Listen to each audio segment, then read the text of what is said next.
Blood-stained concrete. This is the result of 35 bodies dumped on a Mexican highway during rush hour traffic.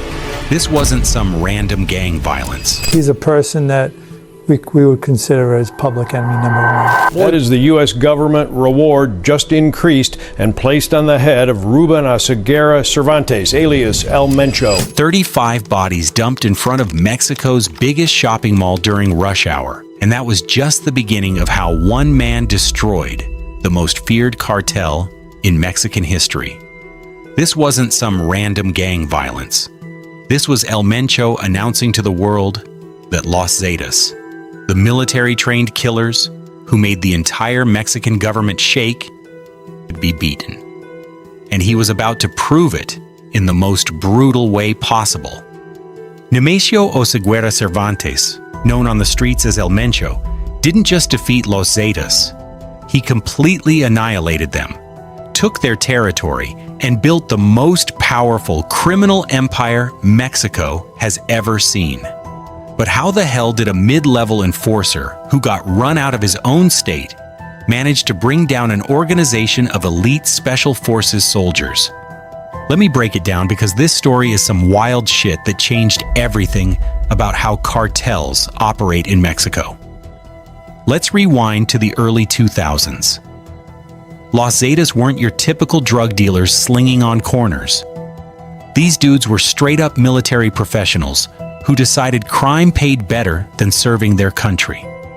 We're talking about 30 elite Mexican Special Forces soldiers, GAFE commandos trained by American Special Forces in counterinsurgency, psychological warfare, and urban combat. When these soldiers deserted to work for Ociel Cardenas Guillen of the Gulf Cartel in the late 1990s, they didn't just provide security, they revolutionized the whole game. These weren't ordinary criminals. They brought military discipline, tactical sophistication, and a level of brutality that made every other cartel look like amateur street gangs. By 2003, Los Zetas had grown so powerful they invaded Michoacán like it was a military operation. They systematically dismantled rival organizations, drove out the Valencia family's Milenio Cartel, one of the most established criminal groups in western Mexico. Armando Maradona Valencia got arrested, and the survivors scattered north looking for safe territory. Among those survivors was our boy Mencho Oseguera Cervantes, El Mencho. He'd been working as a gunman and bodyguard for Maradona when Los Zetas came through like a hurricane. Mencho watched his whole organization crumble. He saw what real military power looked like when applied to criminal enterprise. But most importantly, he learned something that would change everything. Los Zetas weren't invincible. They could be fought. They could be beaten. But that realization would have to wait. In 2003, Mencho was just trying to survive. The Reign of Terror. By 2009, Los Zetas had evolved from the Gulf Cartel's armed wing into their own independent criminal empire. These dudes controlled massive territories across eastern and central Mexico. Their influence stretched from Tamaulipas on the U.S. border all the way south to Guatemala. They'd become the most feared criminal organization in Mexican history. Los Zetas controlled plazas through pure terror, public executions, mass graves, torture videos distributed as warnings. They extorted businesses, kidnapped civilians, and killed anyone who stood in their way. Police, military, rival cartels, it didn't matter. Cross Los Zetas and you disappeared. The government was struggling to contain them. Regular police were too scared to engage. Even the military had trouble with these guys because they knew military tactics better than most soldiers. Los Zetas had become untouchable. And then, something strange started happening in Veracruz. Bodies began appearing with messages. Not the usual cartel warnings. These were different. These messages declared war on Los Zetas themselves. They promised to hunt them down, to exterminate them, to cleanse Mexico of their presence. Cancun, Quintana Roo. 2009. 3 bodies found inside a white van on the outskirts of the hotel zone. The message taped to the windshield read, "We are the new group Mata Zetas, Zeta Killers, and we are against kidnapping and extortion, and we will fight them in all states for a cleaner Mexico. Los Mata Zetas." Mexican federal authorities had absolutely no idea who these Los Mata Zetas were. Intelligence reports drew blanks. No previous operations matched this group. They seemed to have materialized out of nowhere. But in the underworld, whispers circulated. This wasn't a new group, it was a rebranding. The Sinaloa cartel, led by El Chapo Guzman, had decided Los Zetas' expansion had gone too far. They were cutting into Sinaloa's territories, disrupting trafficking routes, and drawing massive heat from American law enforcement with their spectacular violence. So Sinaloa created an armed wing specifically designed to counter Los Zetas. They recruited from the remnants of the Milenio cartel, pulled in experienced gunmen from Jalisco and Michoacán, and gave them one mission: push Los Zetas back. Leading this new force was El Mencho, the same man who had fled Michoacán when Los Zetas invaded in 2003, was now being asked to fight them directly. And this time, he had backing. This time, he had resources. And most importantly, this time he had a plan. Here's where Mencho showed he was different from other cartel leaders. He understood something fundamental that his predecessors had missed. Public perception mattered. Los Zetas had made themselves universally hated. They didn't just traffic drugs. They terrorized entire communities. They kidnapped teachers, extorted small businesses, and left bodies hanging from overpasses to intimidate civilians. Mencho saw an opportunity. If Los Mata Zetas positioned themselves as defenders of the people, they could operate with something Los Zetas never had: community support, or at least community indifference. When Los Mata Zetas killed someone, civilians wouldn't report it. When they needed to hide, people wouldn't cooperate with police looking for them. So the propaganda campaign began. Every body dump came with a message emphasizing that Los Mata Zetas didn't extort, didn't kidnap, didn't harm civilians. They claimed to be cleaning Mexico of the Zeta scourge. They portrayed themselves as necessary vigilantes in a state that couldn't protect its own people. Was it true? Of course not. Los Mata Zetas were a criminal organization just like Los Zetas, but the truth didn't matter as much as the narrative. And the narrative was simple. Los Zetas were foreign invaders bringing chaos. Los Mata Zetas were local defenders restoring order. It was brilliant psychological warfare. And it was about to escalate dramatically. The Veracruz Offensive. To understand why the war focused on Veracruz, you gotta understand the geography of Mexican drug trafficking. Veracruz sits on the Gulf of Mexico, with Mexico's largest port after Tampico. It's perfectly positioned to receive cocaine shipments from South America and transship them north to the United States. It's also the gateway to Mexico City and central Mexico. Los Zetas had controlled Veracruz since the mid-2000s, turning it into one of their most profitable plazas. The port meant drugs, but it also meant they could import weapons. The proximity to Mexico City meant they could extort major businesses. The strategic location meant controlling Veracruz gave you leverage over half of Mexico. But here's what really went down. El Mencho understood that Veracruz wasn't just important, it was essential. If he could take Veracruz from Los Zetas, he would accomplish 3 goals. Prove Los Mata Zetas could defeat Los Zetas in direct combat, secure a critical trafficking corridor, and establish his own organization as a legitimate power player in Mexican organized crime. But taking Veracruz wouldn't be easy. Los Zetas didn't hold territory through goodwill. They held it through overwhelming violence and political corruption. The state government was in their pocket. Local police took their orders. and any opposition was met with immediate, brutal retaliation.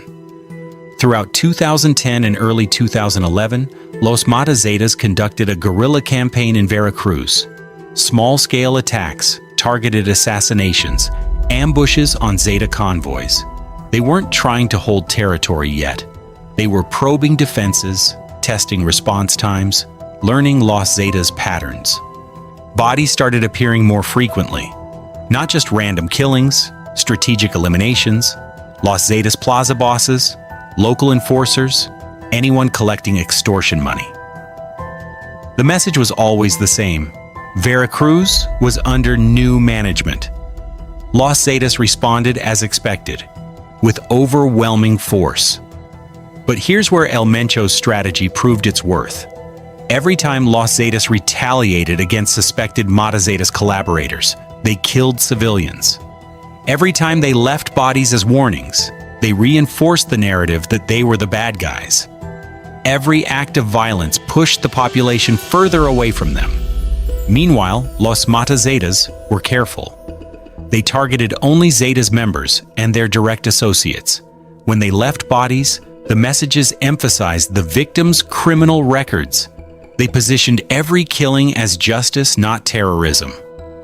By mid-2011, the situation in Veracruz was deteriorating rapidly.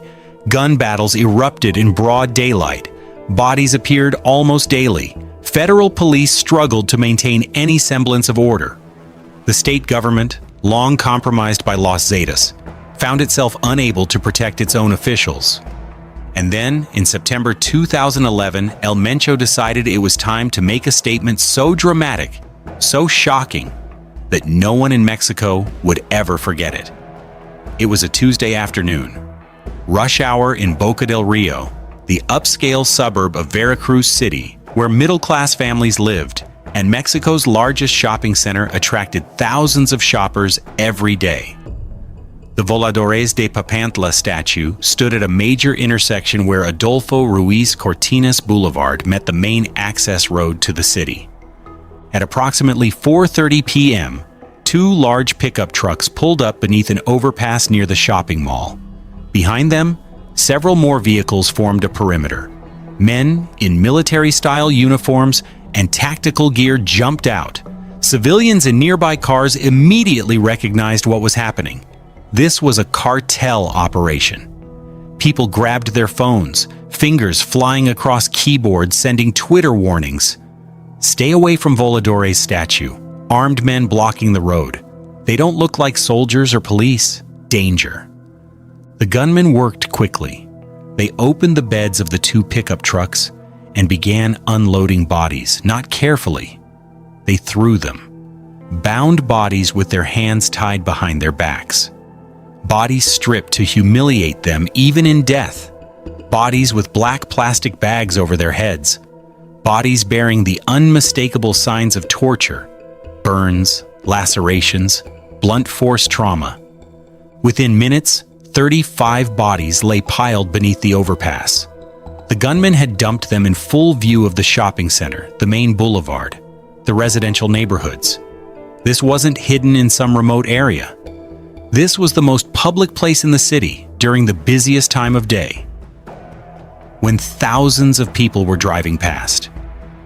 Before leaving, they hung a banner from the overpass. In large black letters on white cloth, it read, "This will happen to all the Zeta shit that stay in Veracruz. The plaza has a new owner, GN. Here is El Ferris and his royal court." GN stood for Gente Nueva, New People, a known Sinaloa cartel enforcer group. El Ferris was Felipe Ferra Gomez, a Los Zetas lieutenant who had been crowned King of Carnival during Mardi Gras festivities inside the prison where he was supposedly incarcerated. The message was clear. Your leaders are dead. Your organization is finished. Veracruz belongs to us now. The gunmen departed as quickly as they'd arrived. By the time police finally secured the area, more than an hour later, the horrifying scene had been photographed by hundreds of civilians. Images spread across social media. News helicopters circled overhead broadcasting live footage. Every television in Mexico showed the pile of bodies. It was the largest public body dump in Mexican history, and it was only the beginning. The aftermath. When Mexican federal authorities finally identified the bodies, all 35 victims had criminal records. They were Los Zetas members or associates, enforcers, lookouts, people who collected extortion money, women who laundered money for the organization. Among the dead were 12 women and 2 minors, showing that Los Zetas weren't making distinctions based on age or gender. If you worked for Los Zetas, you were a target. The forensic reports revealed the brutality of their deaths. Most had been asphyxiated or beaten to death. Some showed signs of prolonged torture. One had been shot in the head execution style. All had their hands bound. They'd been helpless when they died. The political fallout was immediate. Reinaldo Escobar Perez, the state justice attorney general, resigned the very next day. He'd been ineffective against Los Zetas, but at least Los Zetas operated in the shadows. This new group was conducting military-style operations in broad daylight in front of shopping centers. His position had become untenable. The day after his resignation, 10 more bodies appeared throughout Veracruz City. Then, on October 6th, just 2 weeks after the initial massacre, authorities discovered 36 more bodies in 3 different houses in Boca del Rio. 20 in one residential home, 11 in another, 1 in a third, and 4 more confirmed separately. On October 7th, Los Zetas conducted 67 killings throughout Veracruz State in a single day. It wasn't random violence. It was systematic elimination of Los Zetas infrastructure. Every halcon, lookout, every person collecting extortion money, every local plaza boss, every associate who'd ever done work for Los Zetas. The message was unmistakable. Los Zetas' reign in Veracruz was over. The war had been won, and everyone in Mexico had witnessed it on their television screens. 1 week after the Veracruz massacre, on September 27, 2011, a video appeared on Blog del Narco, Mexico's premier website for cartel news. It had been filmed professionally, edited carefully, and uploaded strategically. The video showed 5 men sitting behind a table. All wore black balaclavas covering their faces. All were dressed entirely in black tactical gear. They could have been special forces soldiers if not for the context. One man held a microphone. The spokesman began speaking in clear, measured Spanish. His tone was professional, almost military. We are the Zetas, warriors without a face, but proudly Mexicans. Our objective is to eradicate Los Zetas from all of Mexico. He paused, then continued. We respect the Mexican armed forces. We understand the government's position against all drug cartels. We respect the government's decision not to negotiate with cartels. We understand this. This was crucial messaging. By claiming to respect the military and government, Los Zetas were positioning themselves as allies against a common enemy, not as criminals themselves. They were acknowledging the government's stance while simultaneously operating outside it. The spokesman continued, Los Zetas are prohibited from extorting, kidnapping, stealing, or abusing anyone.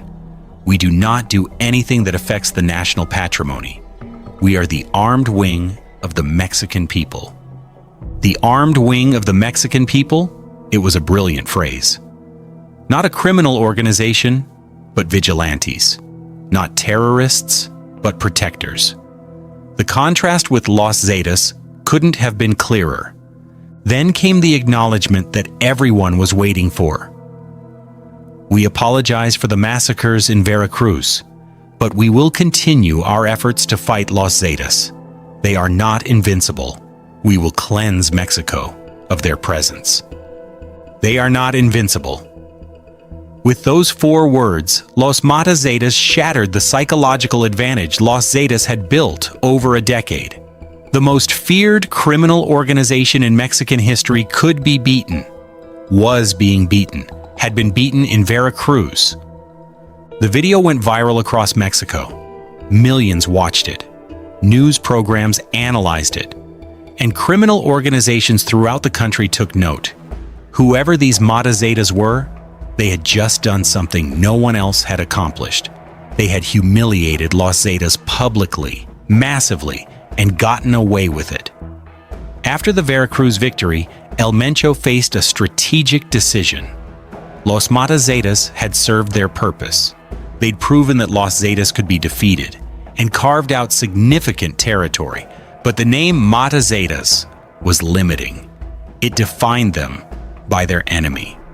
To become a true power in Mexican organized crime, they needed to evolve into something more. In late 2011, Los Mata Zetas officially rebranded as Cartel de Jalisco Nueva Generación, the Jalisco New Generation Cartel, or CJNG. The name signified several things. They were from Jalisco, establishing geographic identity. They were new generation, distinguishing themselves from old cartels. And they were no longer just Zeta killers. They were a full criminal organization. The timing was perfect. By the end of 2011, CJNG had proven its military capabilities, demonstrated psychological warfare expertise, and secured critical territory. Now they needed to build a sustainable criminal empire. El Mencho began consolidating power systematically. First, he needed to resolve internal competition. When the Milenio Cartel collapsed, it split into multiple factions. Los Mata Zetas was one faction. La Resistencia, led by Ramiro El Molca Pozos, was another. Ironically, La Resistencia had originally been created by Sinaloa Cartel specifically to counter Los Zetas. But when Los Mata Zetas proved more effective, Wesemiasosis Ausawasensin, La Resistencia found itself on the wrong side. Making matters worse, La Resistencia briefly allied with Los Zetas themselves, the very organization they'd been created to fight. This wasn't about ideology or strategy. It was about survival. La Resistencia had watched CJNG's rapid rise and realized they'd be next on the target list unless they found powerful allies. The resulting turf war consumed Jalisco and surrounding states throughout 2011 and 2012. Bodies appeared regularly with messages signed by both organizations. Gun battles erupted in city streets. Car bombs detonated. Political officials caught between the two groups were assassinated. By mid-2012, CJNG had won decisively. La Resistencia's leadership was captured or killed. Their territories were absorbed. Their trafficking routes became CJNG property. Most importantly, CJNG gained control of the entire Milenio Cartel's former smuggling networks, the infrastructure that had taken decades to build. With La Resistencia defeated and Los Zetas driven out of Veracruz, CJNG controlled a strategic corridor from the Pacific coast through Jalisco to the Gulf of Mexico. They had access to both oceans, could receive cocaine from South America through either coast, and held key positions for shipping drugs north to the United States. El Mencho understood that military victories meant nothing without financial infrastructure. You could control all the territory in Mexico, but if you couldn't launder the money, collect payments, and move profits internationally, you'd collapse from your own success. His solution was brilliant. Partner with family, specifically with his wife's brothers, the Gonzalez Valencia family. The Gonzalez Valencias operated Los Cuines, one of the most sophisticated financial networks in Mexican organized crime. They didn't run drugs or command gunmen. They moved money. Los Cuines specialized in money laundering on a massive scale. They operated legitimate businesses across Mexico, Latin America, and the United States. They knew international banking systems, understood shell companies, and had connections with financial institutions willing to look the other way for the right price. The partnership was perfect. CJNG provided the muscle and controlled territory. Los Cuines handled the finances and made sure profits could be moved, hidden, and reinvested. El Mencho's brother-in-law, Abigail Gonzalez Valencia, became effectively the chief financial officer of CJNG. This partnership allowed CJNG to scale rapidly. They had the capital to recruit more gunmen, buy better weapons, bribe more officials, and expand into new territories. By 2013, estimates suggested CJNG and Las Quinas combined had assets worth over $20 billion. El Mencho himself was believed to be worth between $500 million and $1 billion personally, making him one of the wealthiest criminals in the world. And unlike many drug lords who flaunted their wealth, Mencho kept a low profile. No exotic animals, no gold-plated guns, no conspicuous mansions. He lived modestly, moved constantly, and remained virtually invisible. To understand how CJNG defeated Los Zetas, you have to understand what went wrong for Los Zetas themselves. They weren't beaten in a fair fight. They were beaten because they were already losing before CJNG showed up. When President Felipe Calderon launched Mexico's war on drugs in 2007, Los Zetas became priority target number one. Their violence was so extreme, their tactics so brutal, that the Mexican government, with American assistance, made their destruction a top priority. Between 2008 and 2014, Mexican security forces systematically captured or killed every single member of Los Zetas' original leadership. These were the founding 30 Special Forces operators who'd brought military expertise to criminal enterprise.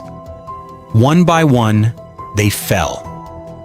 The problem for Los Zetas was that their organizational advantage had always been military professionalism. When they lost their elite military leadership, they had to recruit replacements from the general criminal population. They started taking in anyone: teenagers, women, people with no military training whatsoever. Los Zetas circa 2014 were nothing like Los Zetas circa 2004. The discipline was gone. The tactical sophistication disappeared.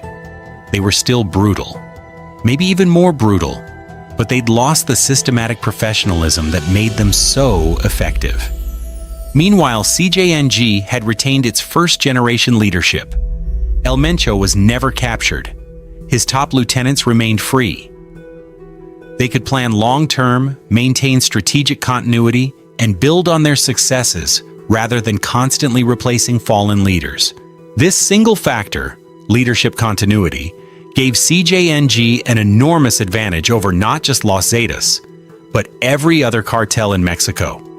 While Sinaloa Cartel lost El Chapo to arrest, while Los Zetas founders died or went to prison, El Mencho remained at large, directing operations. CJNG didn't just inherit Milenio Cartel's infrastructure, they actively innovated on tactics. Reports suggested they hired trainers from Colombian FARC guerrillas who taught them how to manufacture and deploy IEDs, improvised explosive devices, or potato bombs. They studied Mexican military tactics and learned to counter them. Their weapons acquisition showed increasing sophistication. Early operations used AK-47s and ARs-15, standard cartel weapons. By 2015, they possessed Barrett .50 caliber sniper rifles, rocket-propelled grenades, and M249 squad automatic weapons. They had better weapons than many police departments. Most dramatically, on May 1, 2015, CJNG gunmen shot down a Mexican military helicopter with an RPG in Jalisco, killing 9 soldiers. It was unprecedented. Cartels didn't have anti-aircraft capabilities, or at least they didn't until CJNG. Later that same month, CJNG ambushed a convoy of state police in Michoacán, killing 15 officers and wounding 5 more. It remains one of the deadliest single attacks on Mexican security forces in modern history. These weren't random acts of violence. They were strategic demonstrations of power. CJNG was proving they could challenge the Mexican government itself, if necessary. And that capability made them the premier choice for local cartels seeking protection. Perhaps El Mencho's most brilliant innovation was CJNG's expansion strategy. Instead of trying to directly control every territory they entered, they offered franchise agreements to local cartels. Here's how it worked. A local cartel in, say, Guanajuato, controlled some territory but faced pressure from rivals. CJNG would offer them affiliation. The local cartel could keep operating, keep their leadership structure, keep their profits.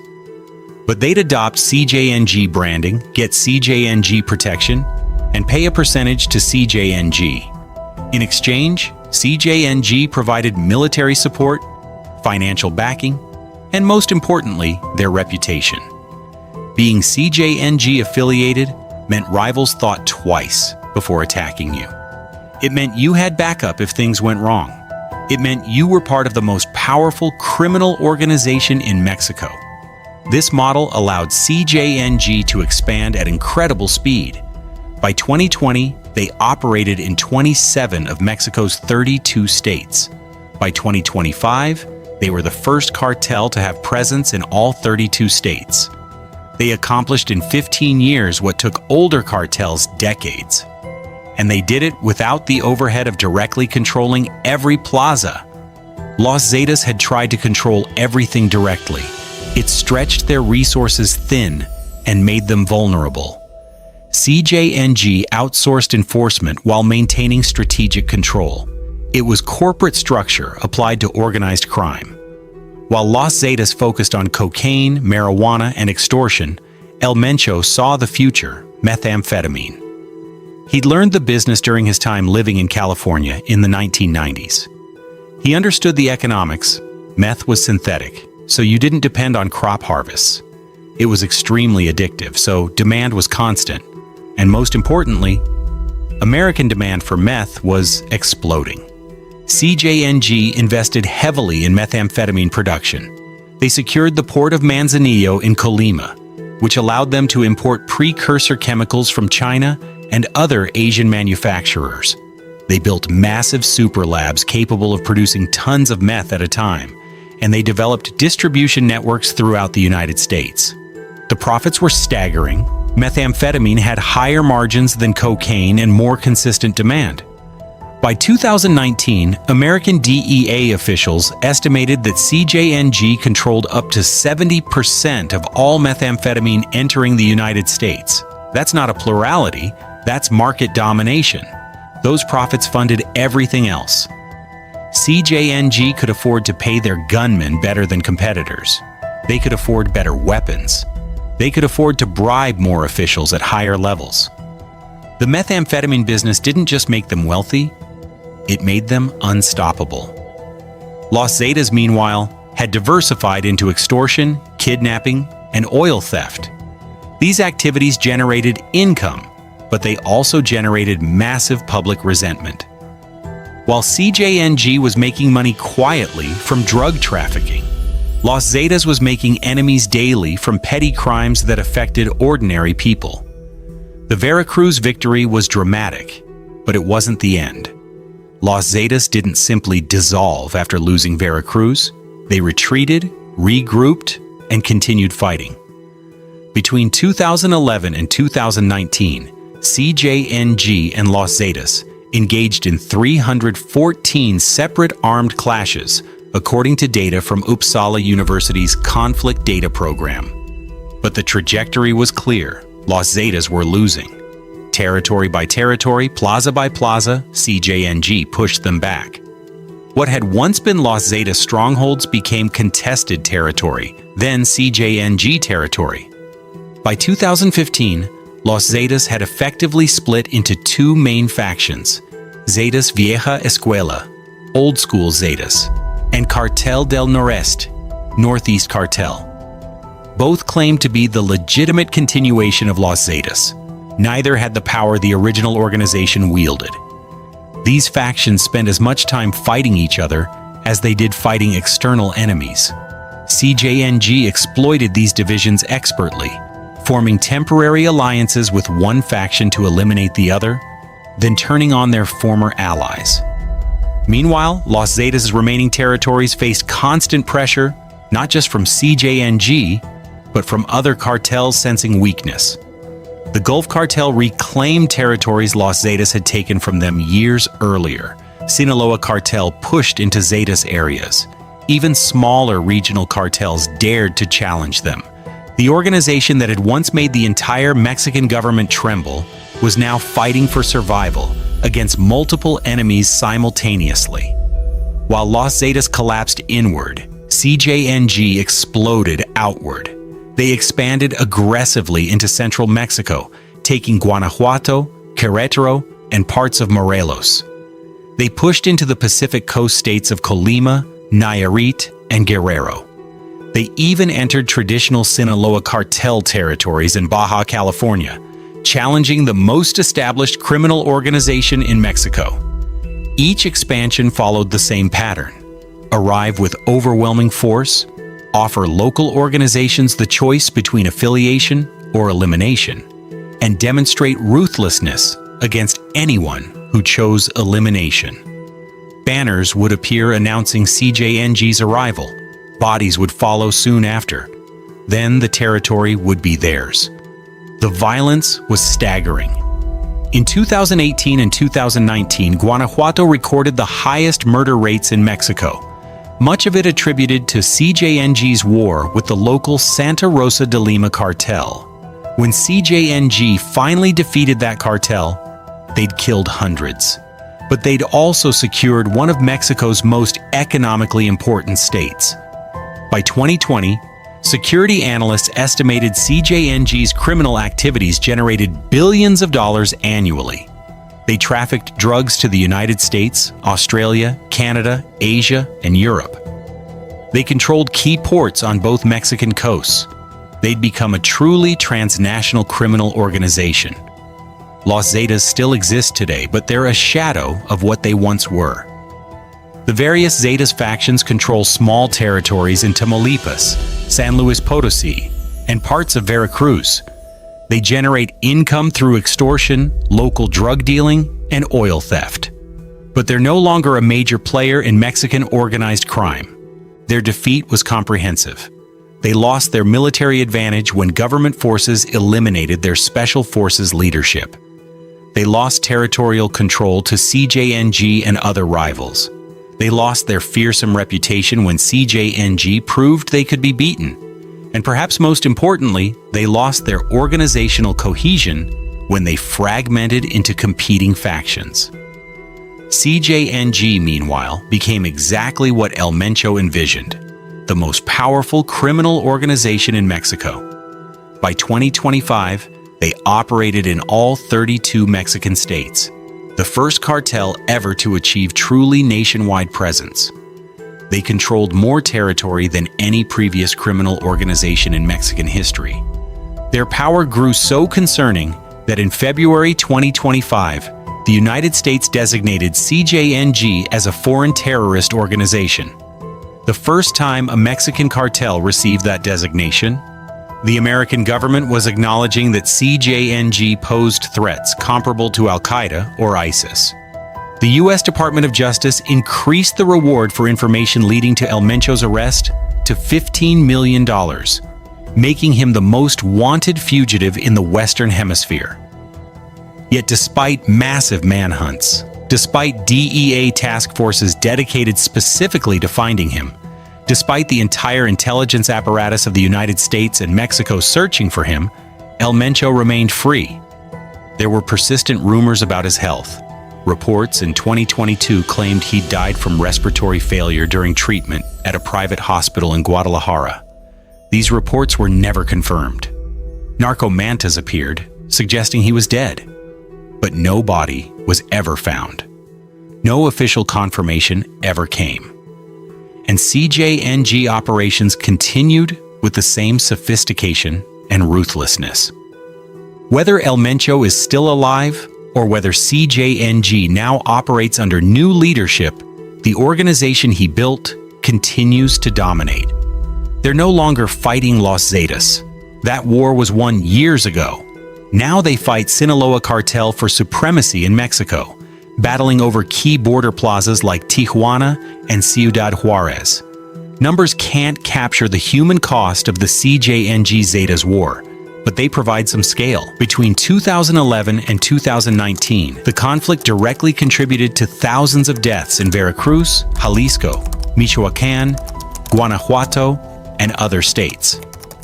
The September 2011 Veracruz massacre alone killed 35 people. The October killings added another 36 plus 67 more across the state. And those were just the dramatic public events. Countless smaller killings, disappearances, and executions occurred daily. Police officers caught between the organizations, civilians mistaken for cartel members, journalists who reported on the violence, politicians who tried to maintain order, business owners who refused to pay extortion. All of them became statistics in Mexico's drug war. In March 2025, activists discovered the remains of hundreds of CJNG recruits at a training ranch in Jalisco called the Izaguirre Ranch. These weren't enemies or rivals. These were CJNG's own recruits who'd failed training, shown disloyalty, or simply become expendable. The organization was killing its own members in industrial quantities. The war that began in 2009 never really ended. It just evolved into different conflicts against different enemies. CJNG replaced Los Zetas as the dominant force, but the violence didn't stop. If anything, it intensified. The CJNG Zetas war offers several lessons about power, strategy, and the nature of criminal organizations. First, reputation is a double-edged sword. Los Zetas built their power on fear, but that same fear made them universally hated. When CJNG challenged them, civilians didn't rise to Los Zetas' defense. They quietly cheered the challengers, even when those challengers were just as criminal. Second, organizational flexibility beats military superiority. Los Zetas had better training and tactics initially, but they couldn't adapt when their special forces leadership was eliminated. CJNG's franchise model proved more resilient than Zetas' hierarchical command structure. Third, economic fundamentals matter. CJNG's focus on high-margin methamphetamine trafficking generated more sustainable revenue than Los Zetas' extortion-heavy business model. When you make money from illegal drugs, only law enforcement opposes you. When you extort legitimate businesses, society itself opposes you. Fourth, leadership continuity is crucial. El Mencho's ability to evade capture, while Los Zetas leaders were systematically eliminated, gave CJNG strategic advantages that compounded over time. Organizations led by founders perform differently than organizations led by replacement managers. Fifth, psychological warfare amplifies physical warfare. The Veracruz massacre was militarily significant, but its psychological impact was even more important. It shattered Los Zetas' aura of invincibility and established CJNG as the new dominant force. Sixth, timing matters as much as capability. CJNG attacked when Los Zetas were already weakened by government pressure. They didn't just outfight Los Zetas. They waited until Los Zetas were vulnerable and then struck decisively. Finally, violence creates cyclical problems. CJNG defeated Los Zetas through overwhelming brutality. Now CJNG faces challenges from newer organizations using those same tactics against them. The model that brought them to power ensures they can never truly consolidate it. There will always be someone willing to be more violent, more ruthless, more shocking. The war that began on the streets of Cancun in 2009 with 3 bodies and a message continues today in different forms. Los Zetas lost, CJNG won. But Mexico is still paying the price for their conflict and will continue paying it for decades to come.